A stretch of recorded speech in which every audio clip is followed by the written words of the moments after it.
Hello friends, welcome back. இன்னைக்கு நம்ம health meals தமிழ்ல பார்க்க போறது north Indian recipe paneer masala எப்படி செய்யலாம்தாங்க இந்த வீடியோல நான் உங்களுக்கு செஞ்சு காமிக்க போறேன். இந்த பனீர் மசாலா ரொட்டி, பூரி, நான், அதே போல ஃப்ரைட் ரைஸ், ஜீரா ரைஸ் இந்த மாதிரி எல்லாத்துக்குமே சூட்டபிளான ஒரு சூப்பரான ரெசிபிங்க. ரொம்ப சிம்பிளாகவும் ஈஸியாகவும் செஞ்சிடலாம். டேஸ்ட் சூப்பராக இருக்குங்க.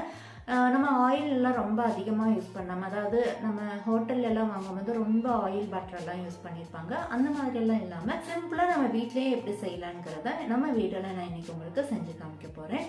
ஸோ வீடியோவை ஸ்கிப் பண்ணாமல் எண்ட் வரைக்கும் ஃபுல்லாக பாருங்கள். அதே போல் நம்ம ஹெல்த் மீல்ஸ் தன்ன சேனலை நீங்கள் புதுசாக பார்க்குறதா இருந்தாலோ இல்லை நம்ம சேனலை இது வரைக்கும் சப்ஸ்கிரைப் பண்ணாமல் பார்க்குறதா இருந்தாலோ ப்ளீஸ் கீழே இருக்கிற சப்ஸ்கிரைப் பட்டனை கிளிக் பண்ணி சப்போர்ட் பண்ணுங்கள். கூடவே இருக்கிற பெல் பட்டனும் ப்ரெஸ் பண்ணி ஆல்ரெடி ஆப்ஷன் செலக்ட் பண்ணிக்கோங்க. அப்போ தான் நம்ம சேனலில் வர அப்கமிங் வீடியோஸ் உங்களுக்கு உடனே நோட்டிஃபிகேஷனில் வரும். இப்போ நம்ம சிம்பிளான அதே சமயம் டேஸ்டியான பன்னீர் மசாலா எப்படி செய்யலாம்னு பார்க்கலாங்க. பன்னீர் மசாலா செய்கிறதுக்காக நான் இதே போல் ஒரு பேன் தான் இன்றைக்கி யூஸ் பண்ண போகிறேன். ஸோ இந்த பேனில் தேவையான அளவுக்கு ஆயில் எடுத்துக்கலாங்க. நான் 1 டேபிள் ஸ்பூன் ஆயில் தான் நான் இங்கே எடுத்திருக்கேன். இந்த ஆயில் லைட்டாக சூடாகி வரும்போது 2 மீடியம் சைஸ் பெரிய வெங்காயம் இதே போல் மீடியம் சைஸில் கட் பண்ணி எடுத்திருக்கேன். ரொம்ப பொடியாக ஸ்லைஸாக கட் பண்ணணுன்னெல்லாம் அவசியம் கிடையாதுங்க. இப்போ நம்ம கட் பண்ணி போட்டிருக்கிற இந்த பெரிய வெங்காயம் நல்ல ஒரு கண்ணாடி மாதிரி ஒரு டிரான்ஸ்பரண்ட்டாக வர வரைக்கும் எண்ணெயில் வதக்கிக்கலாம். பாருங்கள், இந்த அளவுக்கு வதக்கி வந்த பிறகு இப்போ இதில் 5 காஷ்மீரி சில்லி தான் நான் இங்கே போட்டிருக்கேன். காஷ்மீரி சில்லி இல்லை அப்படின்னாக்கா நார்மல் மிளகா கூட நம்ம யூஸ் பண்ணிக்கலாம். அது உங்கள் காரத்துக்கு தகுந்த மாதிரி கூட்டியோ குறைச்சோ போட்டுக்கலாங்க. அடுத்ததாக 3 மீடியம் சைஸ் தக்காளி இதே போல் ஒரு மீடியம் சைஸில் கட் பண்ணி போட்டிருக்கேன். நம்ம போட்டிருக்கிற வெங்காயம், மிளகா, தக்காளி இதெல்லாமே நல்லா வதங்கி வர வரைக்கும் இதே போல் கை விடாமல் நம்ம வதக்கி எடுத்துக்கணும். பாருங்கள், இந்த அளவுக்கு வதங்கி வந்த பிறகு இப்போ இதில் குழம்புக்கு தேவையான ஒரு பொருள் சேர்த்திக்க போகிறோங்க. கேஷ்நட் தான் நான் இங்கே சேர்த்திருக்கேன். 10 நம்பர் கேஷ்நட் சேர்த்திருக்கேங்க. கேஷ்நட் போடும்போது குழம்பு நல்ல ஒரு டேஸ்ட்டும் கொடுக்கும், அதே போல் நல்ல ஒரு திக்னஸும் கொடுக்கும் குழம்புக்கு. அதுக்காக தான் நான் இங்கே கேஷ்நட் சேர்த்திருக்கேன். இது எல்லாமே நல்லா இந்த அளவுக்கு வதங்கி வந்த பிறகு ஸ்டவ் ஆஃப் பண்ணி நல்லா ஆறின பிறகு மிக்ஸி ஜாரில் போட்டு நல்லா பேஸ்ட்டாக அரைச்சி எடுத்துக்கலாங்க. இப்போது அதே பேனில் 1 டேபிள் ஸ்பூன் ஆயில் எடுத்திருக்கேன். இதில் 1 டீஸ்பூன் சர்க்கரை நான் போட்டிருக்கேங்க. சர்க்கரை நம்ம எதுக்காக போடுறோம் அப்படின்னாக்கா குழம்புக்கு நல்ல ஒரு கலர் கொடுக்கும், நல்ல ஒரு டார்க் கலர் கொடுக்கும். அதே சமயம் சர்க்கரை கரிஞ்சிடாமல் இதே போல் மெல்ட் ஆகி வரணுங்க. பாருங்கள், மெல்ட் ஆகி நல்ல ஒரு ப்ரௌன் கலரில் வந்திருக்கு. இப்படி தான் வரணுமே தவிர கரிஞ்சிடக்கூடாது. அடுத்ததான் இதில் 1 பிரிஞ்சி இலை, 1 டீஸ்பூன் ஜீரகம், கொஞ்சமாக இந்த அளவுக்கு பட்டை இதெல்லாம் போட்டு லைட்டாக அதோட பச்சை ஸ்மெல் போகிற வரைக்கும் வதக்கி எடுத்துக்கலாங்க. ஸ்டவ் கம்ப்ளீட்டாக லோ ஃப்ளேம்லேயே இருக்கட்டும். நல்லா இந்த அளவுக்கு வதங்கி வந்த பிறகு நம்ம ஏற்கனவே வெங்காயம், தக்காளி நல்லா வதக்கி பேஸ்டாக்கி வச்சுருக்கோம் இல்லைங்களா, அதையும் இதில் போட்டுடலாம்.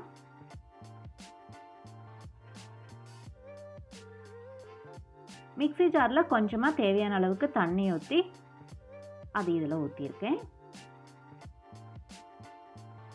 இப்போ ஸ்டவ்வை ஒரு மீடியம் ஃப்ளேமில் வச்சு நல்லா ஒரு தடவை மிக்ஸ் பண்ணி விட்டுடலாங்க. ஒரு கொதி வர வரைக்கும் நல்லா மிக்ஸ் பண்ணிக்கலாம். எப்போவுமே நம்ம ஸ்டவ்வை மீடியம் டு ஹை ஃப்ளேமில் வைக்கும்போது கை விடாமல் மிக்ஸ் பண்ணி விட்டுடணும், இல்லாட்டி கண்டிப்பாக அடியில் பிடிச்சிடும். பாருங்கள், நல்ல ஒரு கொதி வந்திருக்கு. இந்த ஸ்டேஜில் ஸ்டவ்வை லோ ஃப்ளேமில் வச்சிடலாம்.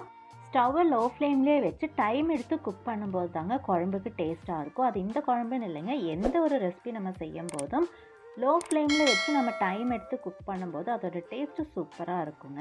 பாருங்கள், நல்லா இப்போது நம்ம எக்ஸ்ட்ரா ஊற்றிருக்கிற தண்ணியெல்லாம் வற்றி நல்ல ஒரு திக்கான கிரேவிக்கு வந்திருக்கு.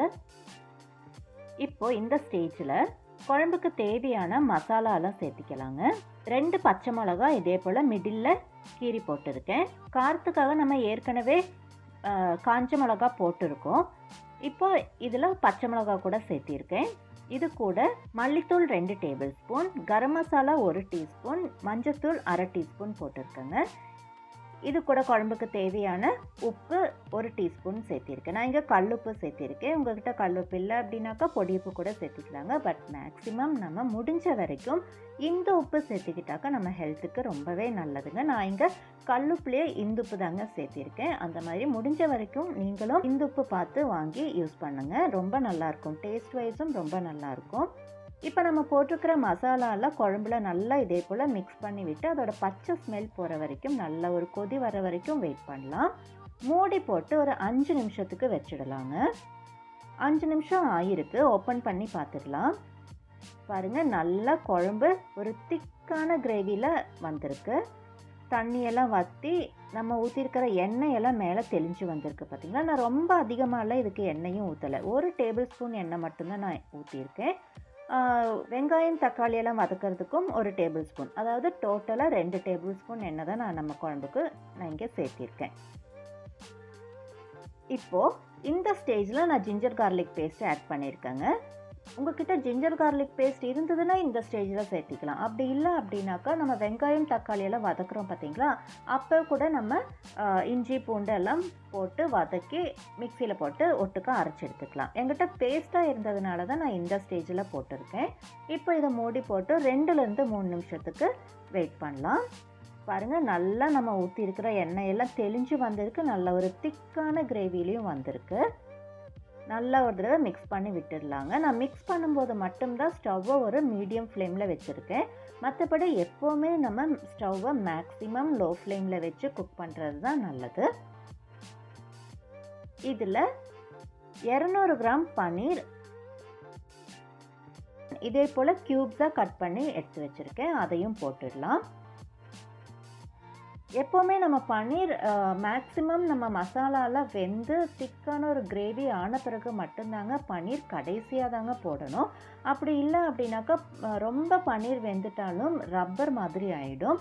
ஸோ பன்னீர் போட்ட பிறகு ரொம்ப நம்ம குழம்பு கொதிக்க வைக்கணுன்ற அவசியம் கிடையாது.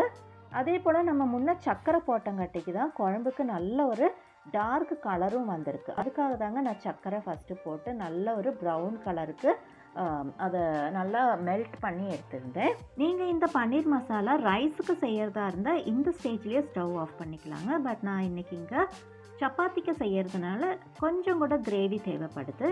ஸோ நான் ஒரு 1/2 டம்ளர் அளவுக்கு மட்டும் தண்ணி ஊற்றிருக்கேன். இந்த தண்ணி கொதிக்கிறதுக்காக ஒரு 1லேருந்து 2 நிமிஷம் மட்டும் ஸ்டவ்வை லோ ஃப்ளேமில் வச்சு ஜஸ்ட் ஒரு கொதி வர வரைக்கும் வெயிட் பண்ணிக்கலாம். பாருங்கள், லைட்டாக கொதிக்க ஆரம்பிச்சிருக்கு. குழம்பு கொதித்து வர்ற இந்த ஸ்டேஜில் குழம்புக்கு உப்பு காரம்லாம் செக் பண்ணிடலாங்க.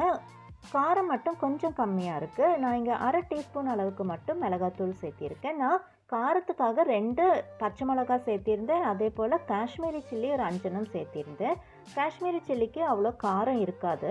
அதனால தான் நான் இங்கே கடைசியாக ஒரு 1/2 ஸ்பூன் அளவுக்கு மட்டும் நல்லா காரமாக இருக்கிற மிளகாத்தூள் சேர்த்திருக்கேங்க. அதையும் போட்டு லைட்டாக ஒரு தடவை மிக்ஸ் பண்ணி விட்ட பிறகு ஸ்டவ் ஆஃப் பண்ணுறதுக்கு முன்னாடி கடைசியாக 1 டீஸ்பூன் நெய் ஊற்றிருக்கேங்க. இந்த மாதிரி நம்ம நெய் ஊற்றும் போது அதோட டேஸ்ட் A1-ஆக இருக்குங்க. அதுவும் நான் இங்கே ஊற்றிருக்கிறது ஹோம்மேட் நெய். ஸோ அதோட டேஸ்ட் ரொம்பவே நல்லாயிருக்கும்.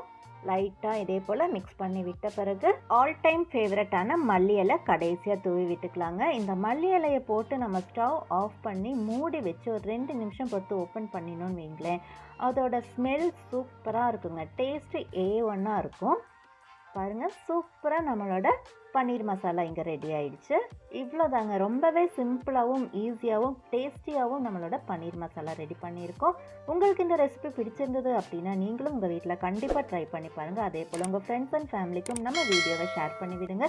உங்களுக்கு இந்த வீடியோ பிடிச்சிருந்தா நம்ம வீடியோக்கு ஒரு லைக் பட்டன் கொடுத்துருங்க. இதே போல் நல்ல ஒரு ரெசிபியோட அடுத்த வீடியோவில் பார்க்கலாங்க. தேங்க்யூ ஃபார் வாட்சிங்.